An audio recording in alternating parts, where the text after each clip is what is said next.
Ya, Assalamualaikum warahmatullahi wabarakatuh. Selamat pagi teman-teman Al-Fatih semua. Alhamdulillahirrahmanirrahim. Wassalatu wassalamu ala asyrofil anbiya wa mursalin Sayyidina Muhammad wa ala alihi wa sahbihi ajma'in. Amma ba'd.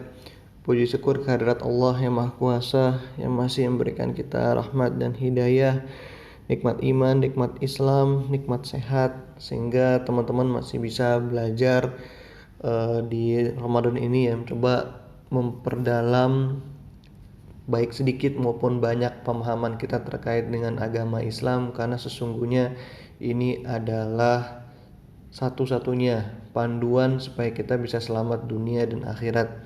Salawat dan salam kita atukan juga kepada junjungan kita Nabi besar Muhammad Sallallahu Alaihi Wasallam yang kita selalu harapkan syafaatnya di akhirat kelak. Ya, teman-teman semua, berhubung kata Arif pada berhalangan ya, walaupun saya ragu tuh berhalangan apa pada kagak ngisi tuh question apa listnya ya. But anyway, mungkin memang waktunya kurang pas juga, kita mau fokus 10 hari terakhir, jadi ini kayak suplemen aja sih. Untuk teman-teman, bagaimana kabar Ramadannya nih? Semoga masih tetap semangat ya, dan targetan-targetannya juga. Oke, di kesempatan kali ini saya mau sharing salah satu tausiahnya Ustadz Numan Ali Khan berjudul Money Matters ya. Money Matters. Ini saya lagi coba eksperimen ya pakai ini. Siapa tahu bisa lebih interaktif dan menyenangkan. Ya teman-teman, judulnya Money Matters, dan ini kita akan bahas surat Al-Isra ayat 26 sampai 30 ya. Ini mungkin lanjutan dari materi kemarin terkait dengan 10 rules itu ya. Oke. Nah, langsung aja teman-teman. Jadi bisa dibilang kalau misalnya kita kemarin sedikit relate ya sama materi minggu lalu terkait dengan 2 minggu lalu ya kalau nggak salah, yang 10 rules itu. Karena ada beberapa ya, kayak misalnya harus berbuat baik pada orang tua, terus jangan memakan harta anak yatim gitu ya. Dan salah satunya adalah jangan menghambur-hamburkan uang secara boros kayak gitu. Nah, bisa dibilang kalau misalnya kita lihat ya, 10 aturan tadi itu sebenarnya kita hanya berbicara tentang hablum minallah gitu ya, dan ke bawah hablum minannas. Jadi ya mostly rules-rules tersebut dirangkumnya tuh bagaimana cara kita berinteraksi dengan Allah dan bagaimana cara kita berinteraksi dengan manusia gitu. Nah, lalu lebih dalam lagi gitu ya. Dan kalau misalnya kita lihat 10 rules itu tadi tuh ibarat akar gitu ya. Jadi kalau misalnya pohon, ini misalnya ada pohon ya. Ini kan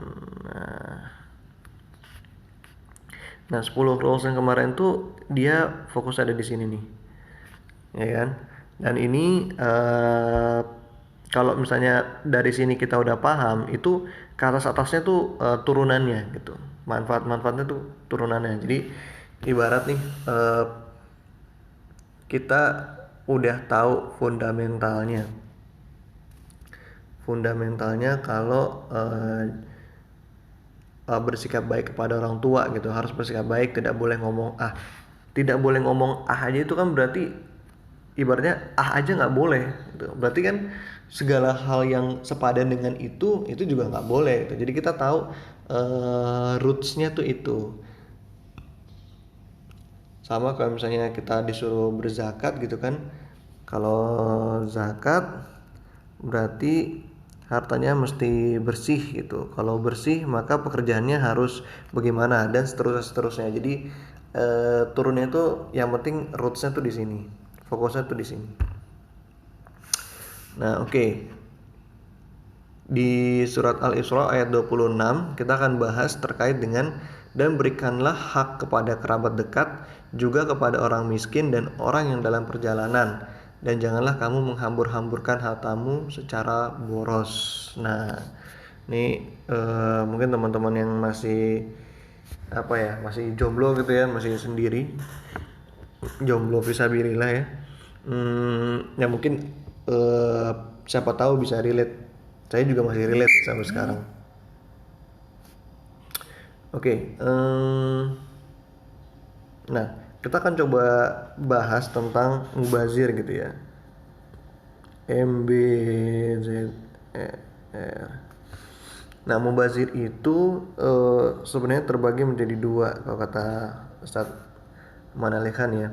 Jadi pada saat kita, oh ya ini dari asal katanya israf ya, overspending. Mubazir itu ibarat kita overspending itu, sebar kemana-mana uang. Saya gajian baru kemarin, terus besoknya udah minjem lagi sama orang. Padahal kemarin baru dapat gaji itu kemana aja. Nah, ada mubazir yang dia spendnya di needs, ya kebutuhan, sama spending di wants. Nah ini ya, saya juga baru tahu nih, ada juga mubazir yang spending untuk kebutuhan. Contohnya apa sih? Jadi misalnya teman-teman mau makan nih, tapi makannya harus yang di restoran mahal atau harus lewat GrabFood misalnya atau lewat apa, dan itu berlangsung cukup lama gitu. Jadi gaya hidup. Atau ngopi harus yang eh, selalu kopi kulo misalnya atau kenangan gitu, dan itu jadi habit, itu dibiasain. Mungkin awal-awal nggak kelihatan, cuman lama-lama dia piling up gitu. Atau iPhone atau handphone gitu, handphone padahal cuma dipakai buat WhatsAppan atau Instagram, cuman butuhnya sampai iPhone 11 atau 20 jutaan gitu. Itu kan memang kita butuh itu komunikasi, cuman too much gitu, over lah. Nah, di sisi lain ada juga mubazir yang dia sifatnya keinginan gitu, wants. Misalnya kayak beli voucher game misalnya. Ya tahu sih, mungkin teman-teman bisa kasih yang lain ya. Cuman kalau dari saya yang kepikiran tuh voucher game atau uh, terlalu banyak subscription video streaming misalnya. Itu kan sebenarnya nggak terlalu menjadi kebutuhan gitu, cuman gaya hidup kita yang keinginan gitu aja. Atau jajan yang berlebihan gitu, snack yang berlebihan. Nah, ini juga perlu dilihat.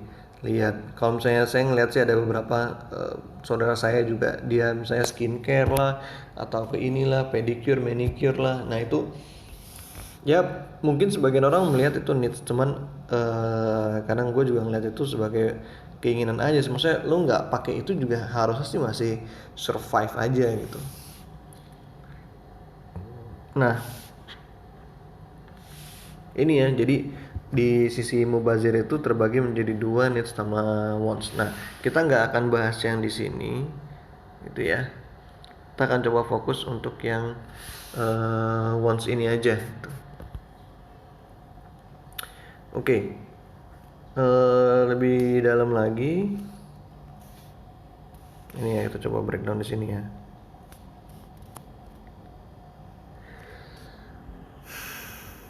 Ini kalau misalnya ada yang miss atau bingung, kita diskusi di kolom komentar, oke? Nah ini yang menarik nih. Gue mau coba untuk relate ya. Kalau misalnya mungkin kita kenapa sih kok bisa sampai overspending gitu.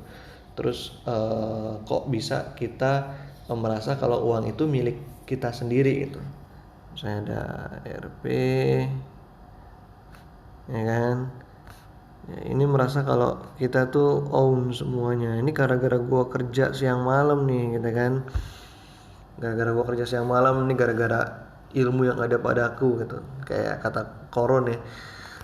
Gue sering bacain dongeng Koron sekarang. Ini salah satu apa scene-nya itu pas dia diminta sama fakir miskin, dia bilang enak aja minta-minta. Ini kan karena ilmu yang ada pada gue jadi kaya.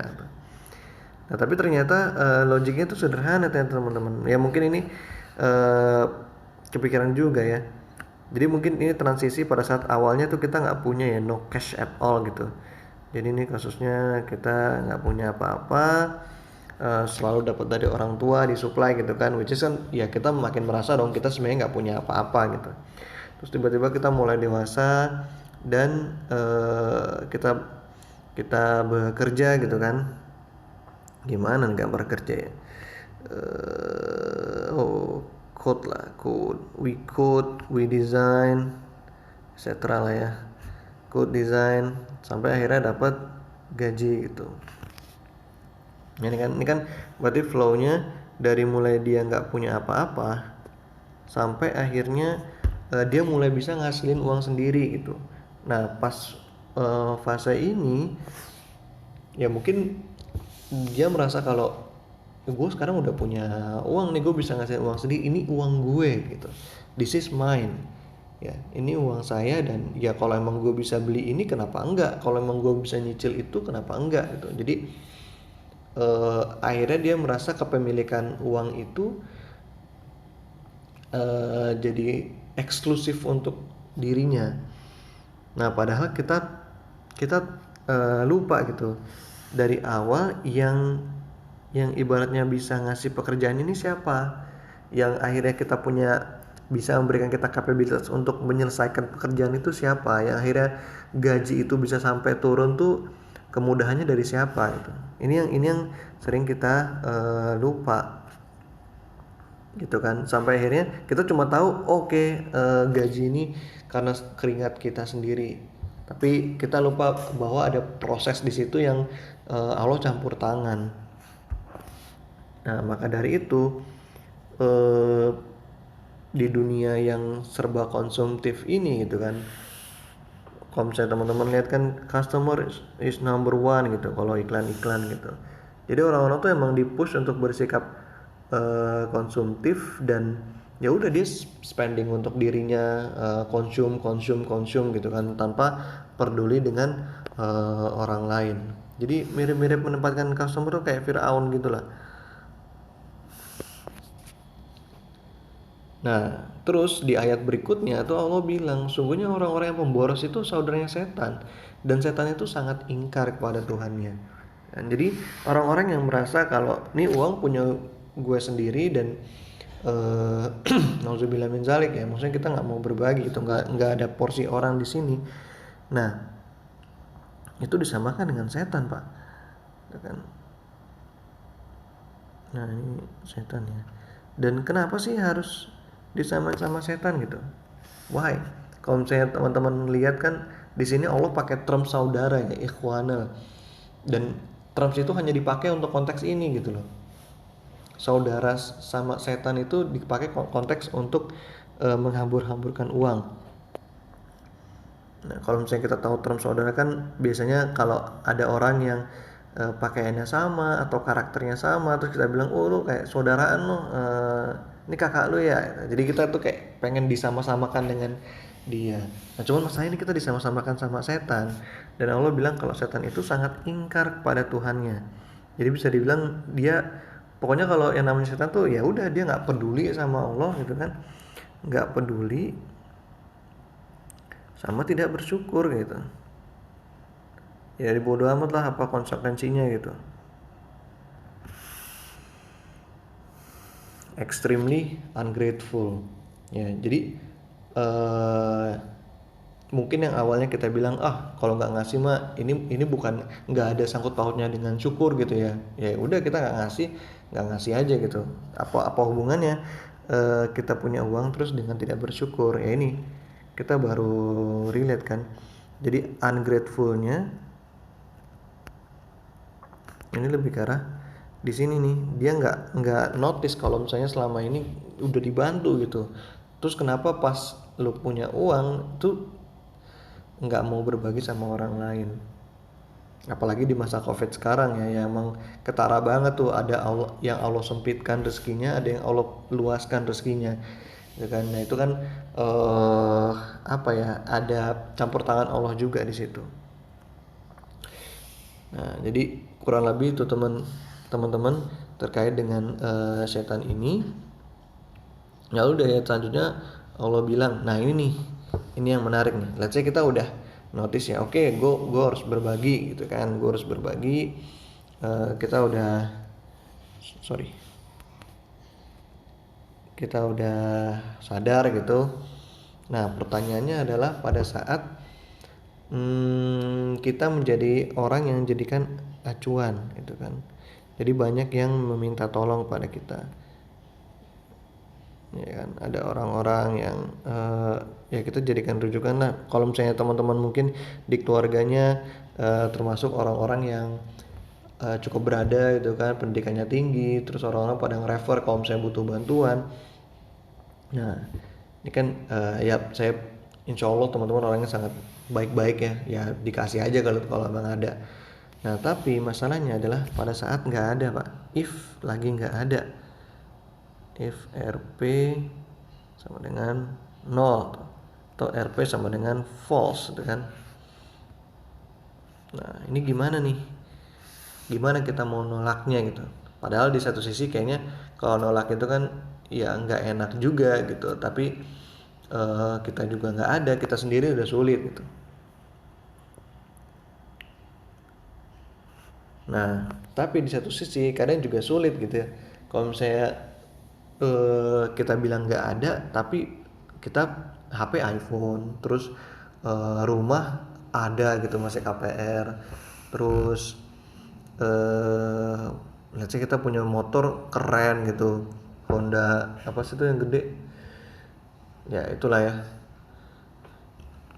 Nah jadi orang juga ngeliatnya, masa sih lu nggak berkecukupan gitu, masa sih lu punya masalah finansial gitu kan. Nah jadi sebenarnya kalau kondisi kayak gini gitu kan, ada orang yang lagi minta, sebenarnya ada dua kondisi gitu. Misalnya kita bahasanya Allah di ayatnya adalah, dan jika engkau berpaling dari mereka untuk memperoleh rahmat dari Tuhanmu yang engkau harapkan, maka katakanlah kepada mereka ucapan yang lemah lembut.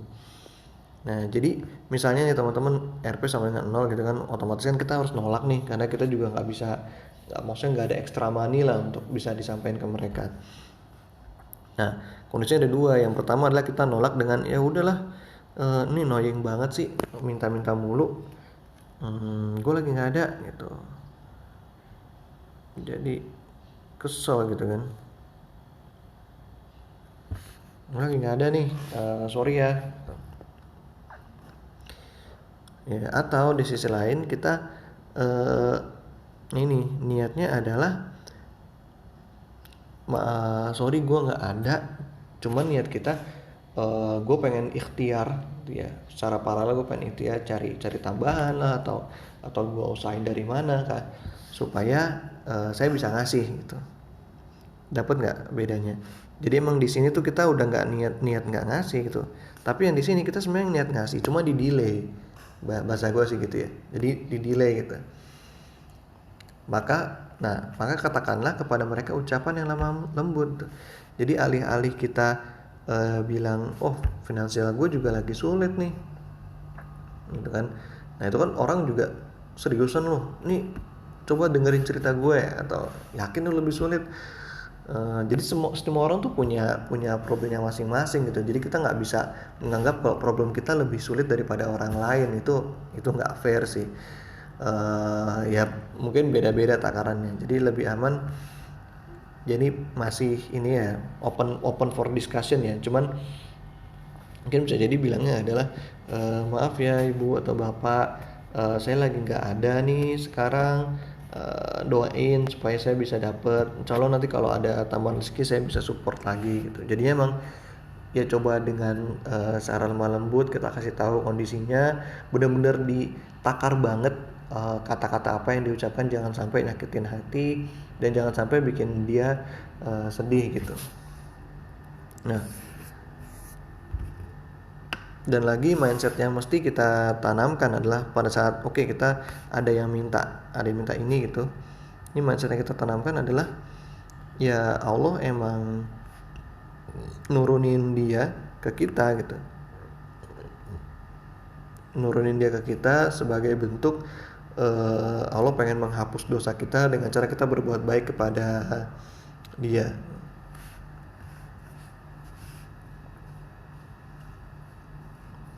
Nah, ini kurang lebih itu ya teman-teman. Jadi ya salah satu tuntunan dari Al-Quran pada saat kita menjadi rujukan gitu.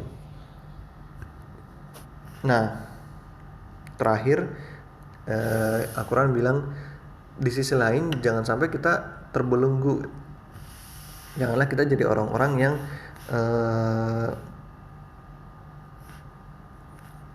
ya tipenya ada dua ekstrim nih. Jadi ada orang-orang yang dia mencekik dirinya sendiri gitu. Ya. Dan dengan tanganmu terbelenggu pada leher dan jangan pula engkau terlalu mengulurkannya, pemurah gitu. Ini terlalu baik nih. Jadi ibarat orang tangannya tuh direntangkan gitu loh. Ini ada yang cekik, ada satu ekstrem lagi yang dia merentangkan tangannya. Nah, ibaratnya kalau yang cekik ini jadi tuh bener-bener pelit banget. Jadi misalnya dia tahu nih, oh nggak boleh boros gitu. Ya akhirnya dia anaknya mau beli roti nggak boleh, mau beli susu nggak bisa gitu.